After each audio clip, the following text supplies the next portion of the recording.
ناصبیوں کے بڑے قصے تماشے ہیں اور وہ اپنی پہچان بتا دیتے ہیں، بہت آسان ہو گیا ہے ان کو پہچاننا۔ امام ذہبی رحمۃ اللہ علیہ جو بڑے جلیل القدر محدث تھے، اور محدثین کا ان پر اتفاق ہے ان کے دور اور ان کے بعد کے دور میں بھی، انہوں نے فرمایا تھا کہ اتباع معاویہ ہم النواصب، معاویہ کے جو بھی پیچھے چلنے والے ہیں، کا اتباع کرنے والے ہیں، وہ سب ناصبی ہیں۔ اسی طرح کی ملتی جلتی بات امام ابن کثیر رحمۃ اللہ علیہ نے فرمائی، اور اسی کا یہ نتیجہ تھا کہ امام النسائی رحمۃ اللہ علیہ کو دمشق میں گھنڈوں اوباشوں نے، بدماش ناصبیوں نے شہید کر دیا تھا۔ حضرت علی کے فضائل انہوں نے دمشق کی مسجد میں بیان فرمائے تھے کہ یہاں کے لوگ جاہل ہیں، سیدنا علی کے فضائل سے واقف نہیں ہیں، تو ان کے فضائل بیان کیے، اور ان کی کتاب ہے خصائص علی علیہ السلام، حضرت علی کی خصوصیات پر ضخیم کتاب ہے۔ تو انہوں نے نبی اکرم صلی اللہ علیہ وسلم کی حدیثیں بیان کی فضائل علی میں، اور جب سوال کیا گیا کہ معاویہ کے فضائل بھی بیان کیجئے کیونکہ وہاں تو ناصبی تھے، تو انہوں نے کہا کہ کوئی حدیث بھی اس بندے کی فضیلت میں نہیں ہے۔ امام النسائی جن کی کتاب ہر مدرسے میں پڑھائی جاتی ہے، لیکن یہ نہیں پڑھایا جاتا، خاص طور پر ان کی شہادت کا واقعہ بھی نہیں پڑھایا جاتا، چونکہ اگر وہ واقعہ پڑھا دیا جائے گا، اس کی تفصیل ذکر کر دی جائے گی، تو ناصبی ننگے ہو جائیں گے اور ان کو پہچان لیا جائے گا۔ اس لیے کتمان علم کی جو چالاکیاں ہیں ان میں سے ایک یہ بھی ہے کہ یہ نہیں پڑھایا جاتا کہ امام نسائی کو کن گنڈوں نے مارا اور کیوں مارا، شہید کر دیا۔ اور اسی طرح یہ جو سب اپنے کو حنفی کہتے ہیں، حنفی ہوں، فقہ حنفی پڑھ رہا ہوں میں، حنفی فقہ کا مقلد ہوں، یہ مجرم جب ناصبی ہو جاتے ہیں تو یہ نہیں بتاتے کہ امام ابو حنیفہ کے سر پر کس نے کوڑے مارے اور کیوں مارے، اور کیا فرمایا تھا انہوں نے امام زید علیہ السلام کے بارے میں، یہ نہیں بتاتے کہ محمد ذو النفس الزکیہ کے سلسلے میں کیا موقف تھا امام ابو حنیفہ کا۔ یہ باتیں طلبہ کو نہیں بتاتے، ان کو فکر اسی کی رہتی ہے کہ پیشاب کرنا اور ہگنا، موتنا اور ڈھیلا لینا اور عید و نفاس پڑھا دیں، بس اس کو پڑھا دیں، طہارت پڑھا دیں، کچھ اور مسائل پڑھا دیں، لیکن جو اصل موقف ہوتا ہے جس سے طے ہوتا ہے کہ کون کس کے ساتھ ہے اور کون سا فریق ہے، اس کو چھپاتے ہیں کتمان علم کے مجرم، جن کے منہ میں لگام لگائی جائے گی آگ کی۔ بہرحال اس امت میں وہ بھی ہیں خبیث الفطرت، دنی الفطرت لوگ، جو یزید جیسے ملعون کا بھی دفاع کرتے ہیں، اور اس دفاع کے لیے وہ ایک جھوٹی حدیث استعمال کرتے ہیں، یعنی ایک ایسی حدیث کا حوالہ دیتے ہیں جس کا یزید کے ساتھ نہ سر نہ پیر، لیکن اتنے مشاق ہوتے ہیں یہ ناصبی، ایسے جھوٹے ہوتے ہیں، اور اسی کے ساتھ ساتھ خود لعنت ان میں سرایت کر جاتی ہے،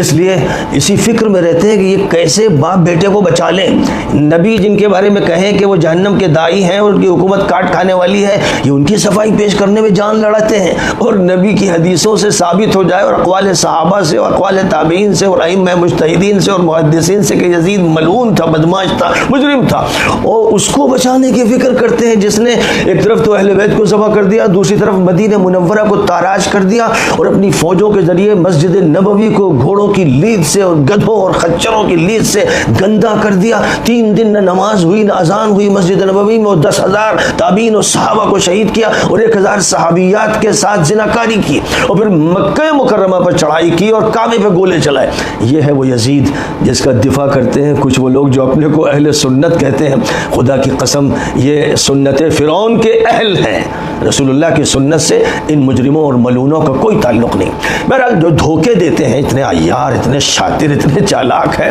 کہ یہ نبی کی زبان سے یزید کی مغفرت کا اعلان کروانا چاہتے ہیں، نبی کے لاڈلوں چہیتوں کے قاتل کو بتاتے ہیں کہ نہیں بھائی وہ تو بھائی نیک تھا اور وہ تو جنتی تھا، اور مدینہ منورہ کو تاراج کر دینے اور مکہ پہ گولے چلانے کے بعد بھی وہ مغفور لہو رہتا ہے۔ سبحان اللہ، بدبختوں اور منحوس انسانوں کی حرکتیں کیسی کیسی ہوتی ہیں، عقل حیران ہو جاتی ہے۔ لیکن بہرحال یہ جو جھوٹ بولا گیا کہ نبی نے فرمایا تھا کہ جو قسطنطنیہ پر لشکر کشی کرے گا لشکر، وہ لشکر مغفور لہو ہوگا، اس کی مغفرت ہو جائے گی، اور یزید نے اس لشکر کی قیادت کی تھی، لہذا یزید کی مغفرت کی بات فرمائی گئی ہے۔ یہ بولتے ہیں، اور ظاہر ہے کہ بیچارے وہ طلباء جن کے اندر صلاحیت نہیں کہ وہ تحقیقات کر لیں، اور رہ گئے وہ عوام جو مثل انعام کے ہوتے ہیں، وہ کہاں سمجھ سکتے ہیں؟ ان کو بتاتے ہیں، سمجھاتے ہیں، جھوٹ بولتے ہیں، جھوٹی حدیثیں سناتے ہیں، اور اس کے بعد اپنے ناسبی ہونے کا تذکرہ کرتے ہیں فخر کے ساتھ، کیونکہ وہ یہی چاہتے ہیں کہ فرشتے ان کو کہیں کہ یہ دشمنان نبی ہیں، یہ دشمنان اہل بیت ہیں، اور یہ وہ ہیں جن پر اللہ و فرشتوں کی لعنت ہے۔ وہ چاہتے ہیں، ان کے ساتھ یہی ہو رہا ہے۔ تو بہرحال ایک بہت بڑا جھوٹ بولا گیا کہ ایک لشکر کے بارے میں حضور نے فرمایا تھا کہ وہ قسطنطنیہ پر چڑھائی کرے گا اور اس کی مغفرت ہوگی، اور پھر اس کے بعد دعویٰ کرتے ہیں، تاریخ دانی، تاریخ سے واقفیت کا کمال دیکھیے، پھر دعویٰ کرتے ہیں قسطنطنیہ پر یزید لشکر لے کر گیا تھا اور اس لیے وہ مغفرت کا مستحق ہے، وعدہ ہے، اللہ کے نبی نے فرمایا۔ تو بہرحال نبی اکرم صلی اللہ علیہ وسلم نے جس لشکر کے بارے میں یہ فرمایا تھا کہ ان کو اللہ جنت عطا فرمائے گا، وہ لشکر ہے جس کے بارے میں یہ فرمایا تھا کہ قیصر کے شہر پر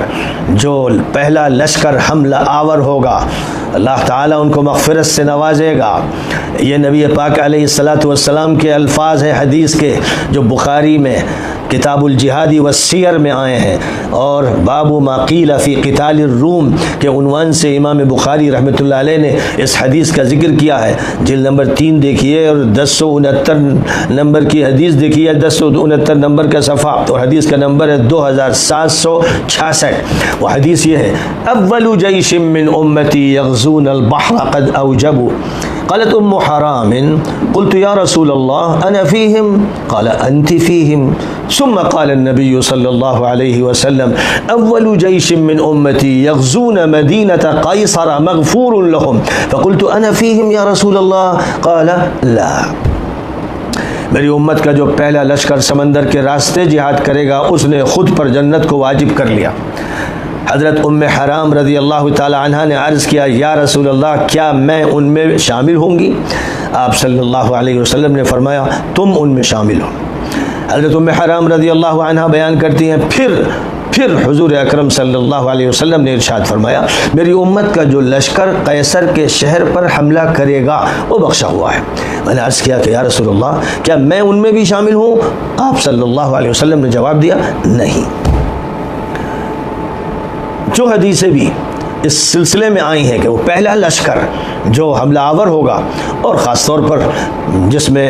اس بات کا ذکر کیا گیا ہے کہ وہ قیصر کے شہر پر حملہ آور ہوگا، کہیں بھی کسی حدیث میں قسطنطنیہ کا ذکر نہیں، کسی حدیث میں قسطنطنیہ کا ذکر نہیں ہے۔ اور پہلے لشکر کا تذکرہ کرتے ہوئے یہ بات ارشاد فرمائے، پہلا لشکر جو سمندری جہاد کرے گا اس کے بارے میں فرمایا، اور پھر وہ پہلا لشکر جو قیصر کے شہر پر حملہ آور ہوگا، اور قیصر کے شہر کے بارے میں حدیث کی شروع اور تاریخ کے اعتبار سے متفق علیہ ہے کہ قیصر کا وہ شہر جو اس کا کیپٹل تھا، نبی اکرم صلی اللہ علیہ وسلم کے دور میں جب آپ نے لیٹر لکھا تھا قیصر کو، وہ شہر حمص تھا، حامیم صاد، شام کا ایک شہر ہے، یہ اس کا اس وقت کیپٹل تھا، شہر حمص۔ قسطنطنیہ اس کا کیپٹل نہیں تھا۔ اور جس وقت نبی اکرم صلی اللہ علیہ وسلم کا خط پہنچا ہے تو اس وقت وہ بیت المقدس میں تھا، اور اس نے تلاش کروایا تھا کہ دیکھو کوئی عرب قافلہ تو نہیں آیا ہوا ہے، تو ایک قافلہ ملا جس کا ذمہ دار ابو سفیان تھا، تو اس قافلے کو اس نے طلب کیا تھا، اور نبی صلی اللہ علیہ وسلم کے خط کے بارے میں سوالات کیے تھے، اور ابو سفیان نے جوابات دیے تھے، اور پھر ہرقل نے ان جوابات پر تبصرے کیے تھے۔ امام بخاری رحمۃ اللہ علیہ نے اس تفصیلی واقعے کا تذکرہ اپنی کتاب کے شروع میں کیا ہے، جہاں انہوں نے وحی کے عنوان سے گفتگو کی ہے، جو پہلا ان کا باب ہے، اس میں اس واقعے کا تذکرہ کیا ہے۔ اور ہرقل کا جو شہر تھا وہ شہر حمص تھا، اس کے بارے میں نبی پاک علیہ السلام نے فرمایا تھا کہ پہلا لشکر میری امت کا جو اس پر حملہ آور ہوگا، اس کو اللہ تعالیٰ کی طرف سے مغفرت سے نوازا جائے گا۔